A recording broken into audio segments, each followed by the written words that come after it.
Welcome to Dateline Polk with news about your county government. I'm your host, Leanne Thomas. Today, you'll learn about County Commissioners' actions from the April 15th meeting.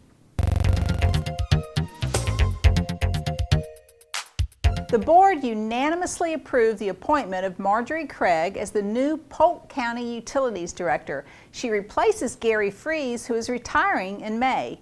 Ms. Craig has more than 25 years of utilities engineering experience in both the public and private sector. That experience includes water supply, wastewater treatment, reclaimed water reuse, and stormwater management. As the Deputy Director and Director of two large Florida municipal utilities, she managed operating budgets between $40 and $60 million. Her public experience also includes 5 years of service to the residents of 16 counties at the South Florida Water Management District as the Water Supply Department Director. We are excited to welcome Ms. Craig to Polk County. Hi, I'm Marjorie Craig. I'm really excited to begin with the Polk County Utilities as the new Utilities Director. I have many years of experience in utilities, and I know that y'all have very capable staff. Looking forward to any challenges that might arise and a successful future. The board unanimously approved an interagency agreement between the board and the Department of Juvenile Justice, 10th Judicial Circuit, funding security for the Polk County Juvenile Assessment Center. Since 2005, Polk County has contributed $150,000 to the DJJ to provide security services at the Assistance Center. The Department of Juvenile Justice contracts with a private security firm for the services. The payments, due quarterly, have not increased since the arrangements began in 2005. The Polk County Sheriff's Office will be getting a new helicopter. The board approved spending up to $2.5 million for the purchase of a MD-500E, which will provide safer, faster, and more fuel-efficient usage. No new funds were requested as the purchase will come from the Sheriff's Aircraft Reserve Fund and his fiscal year 13-14 budget. Today we're here to propose a transfer of funds from the General Reserve Fund and our Aviation Fund to replace our current aircraft. We're trying to modernize our aircraft, and we currently fly one MD-500, and we have two other OH-58 aircraft, which are 1971 and 1973 models, and we're trying to continue our modernization project, which would be purchase an additional MD-500 during this fiscal year. Officials from the Polk County Workforce Development Board presented a quarterly update on the organization's progress. CareerSource Polk Chairman Laurie Walsh gave a quick overview of the update for the board. So in summary, we see that we had 5 company tours that were conducted with our youth leader participants. We had 5 first ever initiatives that were implemented in this particular quarter. 7 open house events were hosted for our young leader sites. 28 in-house recruiting events with partnerships with our local business. 3,786 job seekers obtained employment through our CareerSource Polk through this quarter, and 25,879 clients accessed our services in person. In other news, the board recognized 6 employees for their longtime service to Polk County. Alan Edwards with Polk County Fire Rescue and Gary Ray with Fleet Management were recognized for 20 years of service. Donald Bridges with Transportation, Ann Resmondo with Information Technology, Rosalind Fields Smith with Parks and Natural Resources, and Joe Stewart with Polk County Fire Rescue were recognized for 25 years of service. Dr. Yuli Cho, Director of the Florida Health Department, Polk County Director, presented Polk County with the Healthiest Weight Florida Community Champion Award. This past year, the Florida Department of Health, through its Healthiest Weight Florida initiative, recognizes communities and municipalities that promoted physical activity and improved nutrition within their jurisdictions.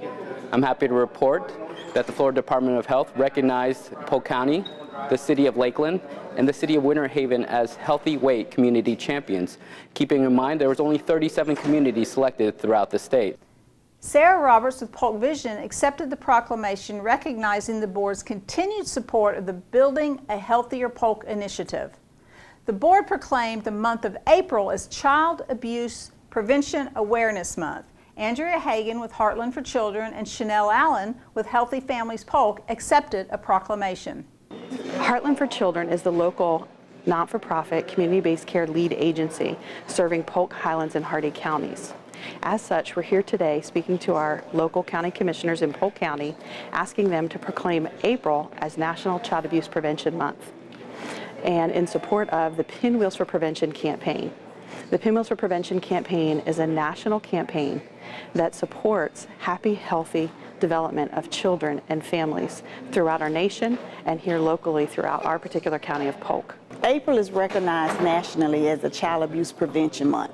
So throughout the entire month of April, organizations are coming together and recognizing the need to support services and programs that provide preventive services and help stop child abuse and neglect. Shirley Baylaw and Sonia Walsh with Alliance for Independence accepted a proclamation recognizing April 15th as Alliance for Independence Day. We were here to accept a proclamation for our 60th year of service to adults with developmental disabilities. And it's been a real honor to do that and provide the supports and services needed by people with adults with developmental disabilities. And I love going to the workshop because I'm learning so much. I'm in the clerical second period, and we learn to go out in the community and learn how to get jobs. Mary Dean with Mothers Against Drunk Driving and Lieutenant Jerry Connolly with the Polk County Sheriff's Office accepted the proclamation recognizing April 21st as Power Talk 21 Day. The board proclaimed April 30th as Tree Day in Polk County. Millie Campbell with Palmetto Elementary accepted the proclamation. I came here today to talk to the Board of County Commissioners to invite them to come to our program at Palmetto Elementary on April the 30th, 2014 for our celebration of our poinciana tree, along with our hydroponic growing system and our solar panels. We would like for them to come in and see what is going on at our school. We're going to have an assembly of parents and community leaders and other people who would like to come and share the things that we have been doing at our school to enhance the importance of our growing system that we have as far as trees are concerned and for plants and things that are at our school. During afternoon public hearings, the board amended the county's parking ordinance, adding language restricting parking within 15 feet of any mailbox upon a county road between 8 a.m. and 6 p.m. A similar state statute specifically refers to state roadways and is not applicable to parking on county-maintained roads. The amendment to the ordinance will allow law enforcement officers to cite violators immediately without having to wait for the adoption of a resolution and the installation of a no parking sign, which could take several months from the time a complaint is received. The board voted to enter into an agreement with Mosaic to establish a simultaneous review process as they look to expand the footprint of the current gyp stack at their new Wales facility. This was a development agreement between Polk County, the Florida Department of Economic Opportunity, and Mosaic regarding the process to rescind the development of regional impact that exists for the new Wales facility. It also was to outline a review process for when they do come back in for their conditional use application for the extension of their gypsum stack, which would involve phases 3 and 4. So this was just a development agreement to outline those items. The board approved a request for a future land use change on nearly 24 acres located on the south side of Buckingham Drive and east of Mayfair Boulevard in the West Haven development in Davenport. This changes the site from residential medium to residential low use. The board also approved a request for a future land use change on more than 15 acres located north of the Poinciana Parkway and south of St. Cloud Road in Haines City. This changes the site from pre-DRI to institutional use. The board also approved a request for a future land use change on more than 54 acres located north of Interstate 4 and south of Bella Vista Street in Lakeland. This changes the site from residential low to agricultural, residential, rural use. And finally, they approved a request for a future land use change on nearly 124 acres located south of Interstate 4 and west of FDC Grove Road in Haines City. This changes the site from Business Park Center to residential low use. Now, let's go to Todd Vargo from the Planning and Development Division with the Planning Commission update.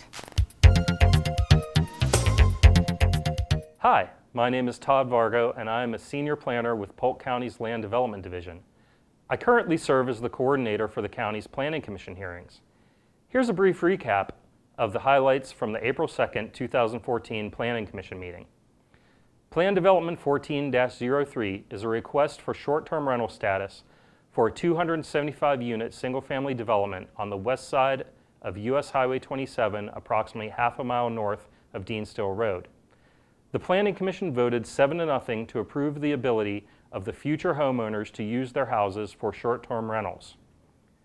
Finally, Development Agreement 14-01 is a request by Mosaic Fertilizer, LLC, for Polk County to enter into an agreement to establish a simultaneous review process for the proposed rescission of the New Wales Gyp Stack Development of Regional Impact and for the extension of the New Wales Gyp Stack. The Planning Commission voted 7-0 to recommend approval to the Board of County Commissioners. The Board of County Commissioners is scheduled to hear the development agreement on April 15th, 2014 at 1:30 p.m. If you have any questions about these or any upcoming cases, please contact our planner on call at 863-534-6084. For Dateline Polk, I'm Todd Vargo, and now here's RJ Walters with the roads update. Thank you, Todd. Sometimes it might seem like we're constantly just pounding the pavement all the time here at the Polk Transportation Planning Organization, but knock on asphalt or dirt or whatever natural surface you prefer, because a lot of the TPO's recent discussions have been focused on the tales of Polk's trails. Did you know that the county is home to almost 400 miles of multi-use trails? That's the equivalent of hiking or biking to Jacksonville and back.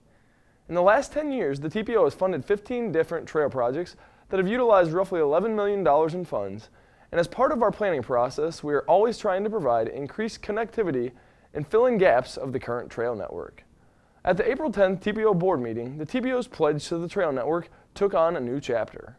At the urging of Polk County Commissioner George Lindsay, the TPO board chairman, an ad hoc committee of the board was created to explore utilizing existing power line corridors, i.e. land owned by Lakeland Electric, and abandoned railroad corridors as possible locations for trail expansion.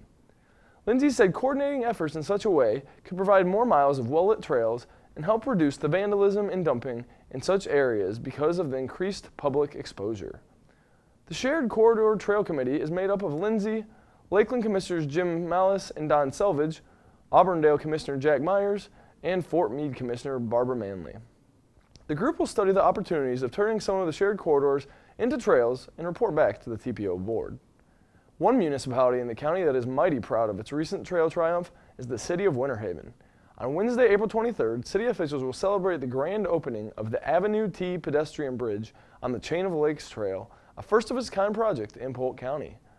The bridge is ADA accessible and provides bikers, hikers, walkers, and more a safe passageway across Avenue T, encouraging more people to continue on the trail, which eventually connects to the Lake Alfred Trail.